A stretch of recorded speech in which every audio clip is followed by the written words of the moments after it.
Who got away with murder that should be in prison right now?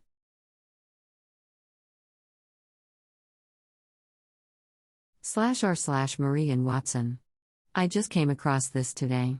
It's a subreddit started by the child of a murder victim dedicated to documenting everything she knows about her mother's murderers, who happen to be her foster parents. It's an absolutely crazy story. During a custody battle in which her mother was trying to get her back from the foster home, the foster parents dismembered her mother right in front of her. She was a child at the time. The foster parents never spent a day in prison for it. Instead, they went on the run with their foster children and forced them to endure years of hellish abuse and torture. She was eventually rescued by a private investigator, and although she and the other foster kids got away from those monsters, they never got justice. The case of Marie-Anne Watson's murder is still unsolved to this day. The foster parents were never charged for it. The daughter, who is an adult now, has been posting to that subreddit for a while now, providing updates about the case. It's absolutely heartbreaking to see the threads from years ago where she is getting her hopes up that the case might progress, only for it to hit another wall and go cold again. It seems she has now lost hope that the foster parents will ever be charged, and indeed, one of them has already passed away without receiving justice. She recently finished and released an autobiography about her life, called Dandelion Child, which I'd recommend reading. I just listened to a podcast about James Lewis, the prime suspect in the Tylenol murders. Some context: in 1982, 7 people died from taking Tylenol that had been tainted with cyanide. Lewis was convicted of writing a note to Tylenol's parent company, Johnson & Johnson, taking credit for the murders and demanding money make it stop, but he was never charged with the actual murders, and was released from jail in 1995. Since then, it's been shown that he likely wrote the extortion letter before the first victims were discovered. He also was in possession of a guide to poisoning, and his fingerprints were found on the section about cyanide. In addition, his fingerprints were found at the scene of a separate murder for which he was suspected but never charged. Karla Homolka. Issei Sagawa. Japanese guy who is obsessed with cannibalism of white women. Was studying in France, lured a fellow student over to study and have dinner. He killed her and ate her. Was caught, but due to weird law technicalities between France and Japan on extradition and stuff, he got to walk free. Still is, living back in Japan. The boys who tortured and murdered Junko Furuta. David Miscavige. Where is Shelley? My dad's murderer, whoever he is, wherever he is. February 15, 1974. Police never investigated. So, that's that. Robbed and stabbed. Bollywood star Salman Khan drove over homeless people. The scum who killed Junko Furuta, they got such light sentences for the crimes they committed. Miyano was sentenced to 20 years in prison. Minato received a 5 to 7 year sentence, Watanabe a 5 to 9 year sentence, and Joe an 8-year sentence. Deplorable and despicable, they should have all had life at the very least. Don King. Killed 2 people, separate incidents, served less than 4 years. Tammy Williams, currently still on the run with a giant rose-shaped shoulder tattoo. https://www.newsweek.com/unsolved mysteries. Tammy Williams update tips. David Carter, Volume 3, 1756097. The Killers of JonBenet Ramsey. So far, whoever killed those college kids in Moscow, Idaho 2 weeks ago. That Japanese guy who ate that poor girl in France back in the day. He's now a minor celebrity in Japan that's released books and, believe it or not, is also a food critic of sorts. Edit, Issei Sagawa. The bouncer of the Station nightclub in West Warwick, Rhode Island. Refused to open an emergency exit and blocked the door during a fire. 100 people died. My grandmother.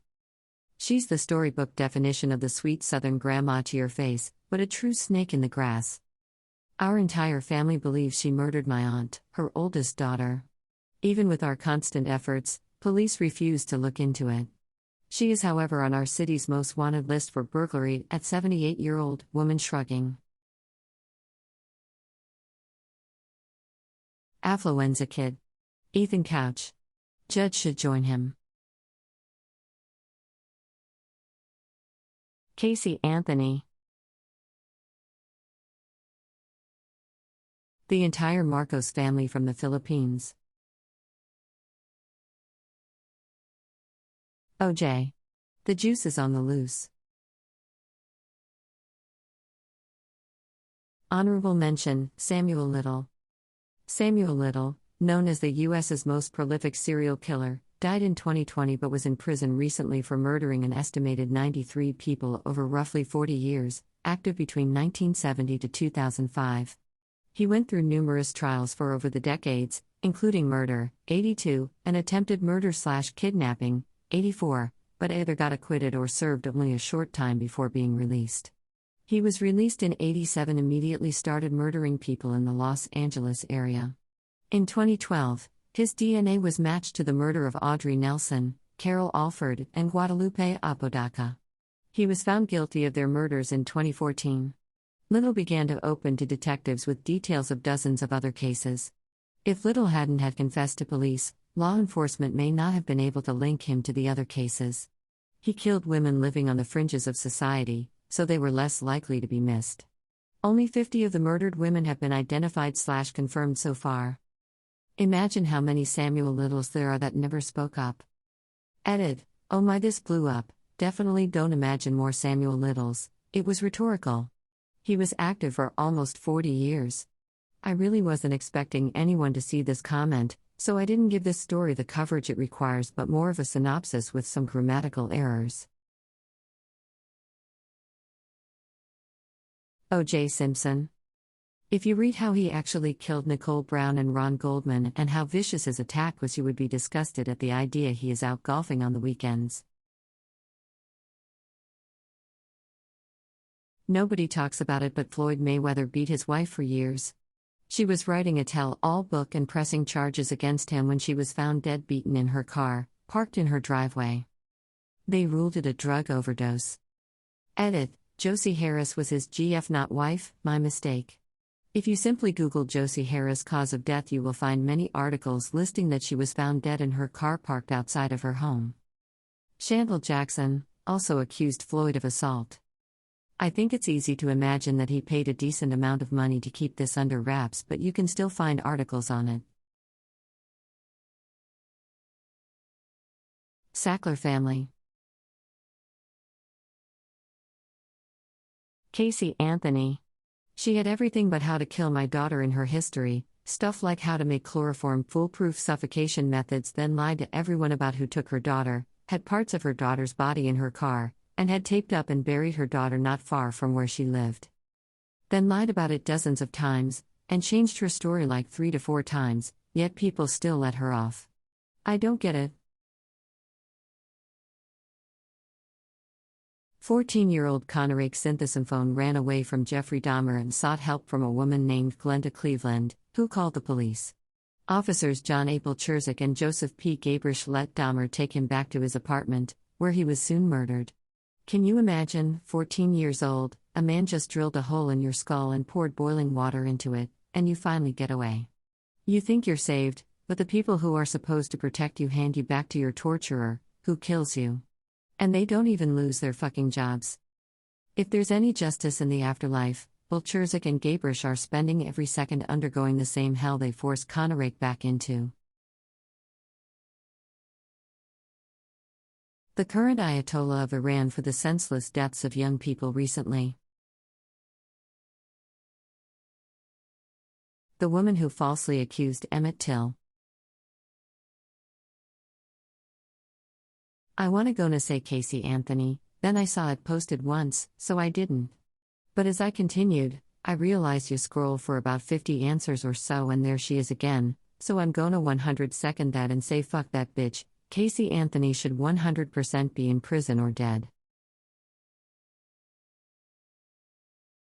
Caitlyn Jenner got away scot-free with vehicular manslaughter. Whoever is kidnapping and killing Native American women and girls and the ignorant asses who haven't been investigating. Andrew Jeremy Wakefield. Fuck this loathsome piece of shit is all I can say. Plumber guy on YouTube has a video called Vaccines and Autism, a measured response that digs deep into the topic of the anti-vax movement. In short, this one guy is basically responsible for all of it. And there's receipts on that claim in the video. That, however, isn't what I think he got away with. For that, I'm thinking about how he abused multiple young children, almost killing one, giving them surgical procedures like lumbar punctures and colonoscopies. The reports from the nurses is simply horrifying, and that motherfucker should have died in a cell. Again, receipts in the video, it's almost 2 hours long and you might not enjoy his bits of humor, but it's mainly about the content of his deep dive into the topic, and this guy dives deep. Henry Kissinger. The paparazzi in the tunnel when Diana died.